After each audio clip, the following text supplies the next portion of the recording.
ചിലപ്പോഴൊക്കെ വിഡ്ഢികളെ പോലെ ആകുന്നതാണ് നല്ലത്.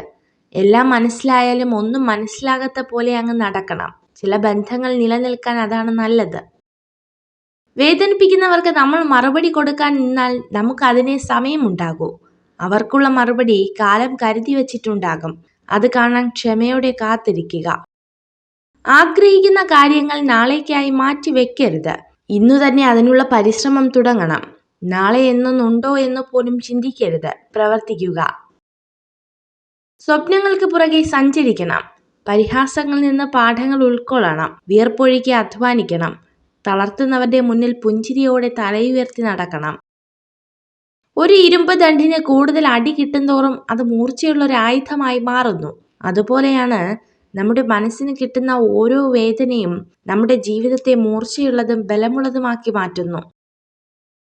ഒരാളെ കുറ്റപ്പെടുത്തുമ്പോൾ അയാളുടെ അവസ്ഥ കൂടി മനസ്സിലാക്കണം. സത്യം എന്തെന്ന് അറിയാതെ നമ്മൾ പറയുന്ന ഓരോ വാക്കും കേൾക്കുന്നവരുടെ മനസ്സ് തകർക്കുന്നതാണോ എന്ന് ചിന്തിക്കുക. വിശ്വസിച്ചവരെ പറ്റിച്ചു എന്നോർത്ത് സന്തോഷിക്കുമ്പോഴും അഭിമാനം കൊള്ളുമ്പോഴും ഒന്നോർക്കുക, അവിടെ തകർന്നത് സ്വന്തം വ്യക്തിത്വമാണ്. അവരുടെ മനസ്സിലെ സ്ഥാനമാണ് നഷ്ടമായത്. കൈവിട്ടു കളഞ്ഞത് എന്തെങ്കിലും തിരിച്ചു വേണമെന്ന് തോന്നിയാൽ കിട്ടിയെന്ന് വരില്ല. കാരണം കാലത്തിന് മനുഷ്യനേക്കാൾ വാശിയാണ്. ജീവിതത്തിൽ സന്ദർഭങ്ങളും സാഹചര്യങ്ങളും മാറിക്കൊണ്ടിരിക്കും. മാറ്റങ്ങൾക്കിടയിലും മാറാതിരിക്കേണ്ടത് നമ്മുടെ മനസ്സാണ്. മാറ്റി നിർത്താതെ കരുതൽ നൽകേണ്ടത് മനസ്സറിഞ്ഞു സ്നേഹിച്ചവരെയാണ്. വിശ്വാസമുണ്ടെങ്കിൽ നിശബ്ദത പോലും മനസ്സിലാക്കപ്പെടും. വിശ്വാസമില്ലെങ്കിൽ എല്ലാ വാക്കുകളും തെറ്റിദ്ധരിക്കപ്പെടും. പരസ്പര വിശ്വാസമാണ് ബന്ധങ്ങളുടെ ആത്മാവ്. ഒറ്റപ്പെട്ടു എന്ന തോന്നൽ ഉണ്ടാവാതിരിക്കാൻ ഏറ്റവും നല്ലത് അമിതമായി ആരിലും അടിമപ്പെടാതിരിക്കുക മാത്രമാണ്. ആരോടും പറയാത്ത കാര്യങ്ങൾ വരെ ചിലരോട് പറയുന്നത് നമുക്കവരെ ഇഷ്ടമുള്ളത് കൊണ്ട് മാത്രമല്ല, മറ്റാരേക്കാളും നമ്മളെ അവർ മനസ്സിലാക്കും എന്ന് കരുതിയിട്ട് കൂടിയാണ്. ഏതൊരു ബന്ധത്തിന്റെയും ആഴം കൂട്ടുന്നത് സംസാരത്തിലൂടെയാണ്.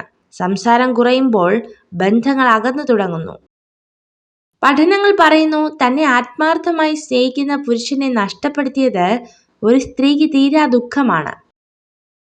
നീ അവഗണിച്ച ശേഷവും ഒരല്പം സ്നേഹത്തിനായി പിറകെ വരുന്നവരെ അവഗണിച്ചു പോകരുത്. വംശനാശം സംഭവിച്ചുകൊണ്ടിരിക്കുന്ന അത്യപൂർവ മനുഷ്യരാണവർ. പലത് കണ്ടില്ല കേട്ടില്ല എന്ന് നടിക്കുന്നത് പ്രതികരിക്കാൻ അറിയാഞ്ഞിട്ടല്ല, ബന്ധങ്ങൾ അറ്റുപോകാതിരിക്കാൻ വേണ്ടി മാത്രമാണ്. നിങ്ങൾ ഈ വീഡിയോ കണ്ടതിന് നന്ദി. ഇതുപോലുള്ള കൂടുതൽ വീഡിയോകൾക്കായി ചാനൽ സബ്സ്ക്രൈബ് ചെയ്യൂ.